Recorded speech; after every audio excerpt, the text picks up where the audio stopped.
Primeira posição é a posição estática, então ela é a padrão do navegador, eu posso inclusive excluir isso aqui que vai ficar na mesma. Ele é o cara aqui que está em vermelho e eu posso aplicar tanto a propriedade top aqui quanto a propriedade left ou bottom, qualquer coisa aí, que não vai fazer a menor diferença porque ele é estático, ele não vai mudar de lugar, ele só vai mudar de lugar se os elementos em volta dele mudarem. Então se eu adicionar texto aqui em cima, ele vai para baixo. Reparem que ele foi para baixo. Esse é a posição estática. Com elementos de posição estática, você pode usar um truque bem conhecido, isso aqui não serve para nada, mas esse que é o truque do margem zero alto. Então, se você quer centralizar o teu elemento estático horizontalmente, você pode usar esse margem zero alto.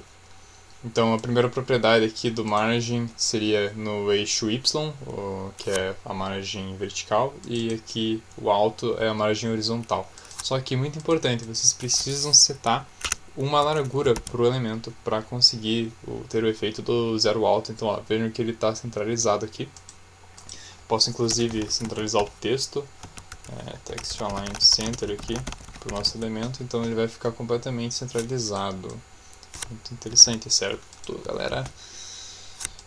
Segunda posição aqui, em azul, a posição relativa. Então ela vai se comportar exatamente da mesma forma que a posição estática, com a diferença que se você colocar um top, um left, um bottom ou um right nele, ele vai se deslocar, ele vai se transformar. Então eu vou descomentar aqui esses códigos aqui, ó. Então eu coloquei top 50, se eu colocar top 40 ele vai um pouquinho mais para cima. Esse top não é em relação à página, reparem que esse top é em relação à posição original dele. Então se eu tirar tudo aqui, ele vai 40 pixels para cima. Se eu colocar de volta, sei lá, com 2 pixels aqui, ele vai só 2 pixels para baixo da posição original. Nem dá para ver aí, né?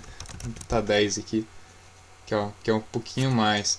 E mesma coisa para o left, se eu colocar 10 pixels para a esquerda, ele vai se deslocar para a esquerda. E é basicamente isso aí, a posição relativa, ele é bem simples. Posição absoluta vai se posicionar em relação ao elemento pi mais próximo que não é estático. Então se você tiver uma div normal, que é por padrão position static, e ela estiver aqui no meio do texto, teu elemento absoluto não vai se posicionar em relação a ela. Ele vai se posicionar em relação à página mesmo. E vocês vejam que quando eu faço scroll, o meu position absolute aqui, ó, ele vai junto, ele some se eu fizer scroll. Então ele é realmente em relação à página aqui.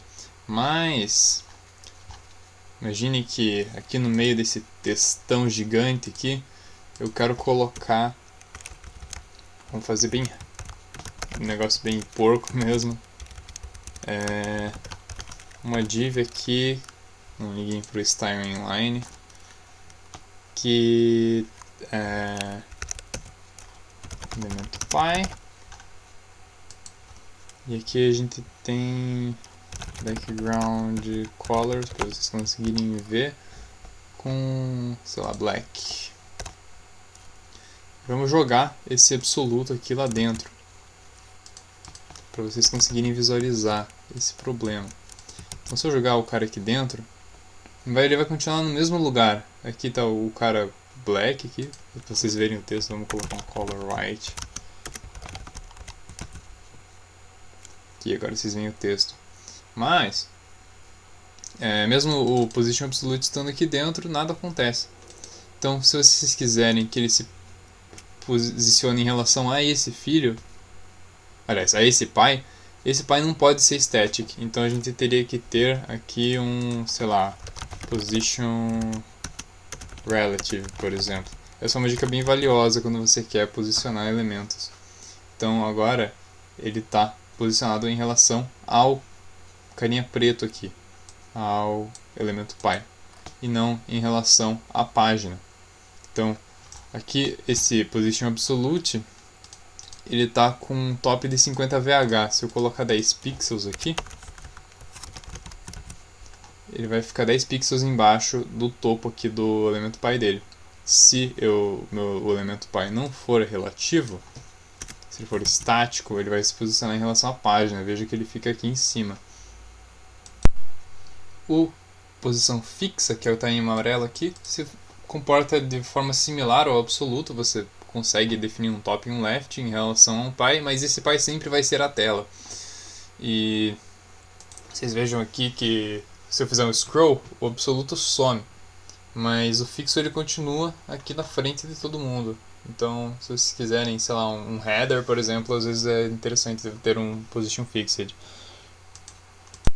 E por último, o meu favorito, que é o position stick. Ele se comporta mais ou menos igual o static, enquanto ele está visível na tela. Mas se ele sai da tela, ele aplica as propriedades top, left, bottom.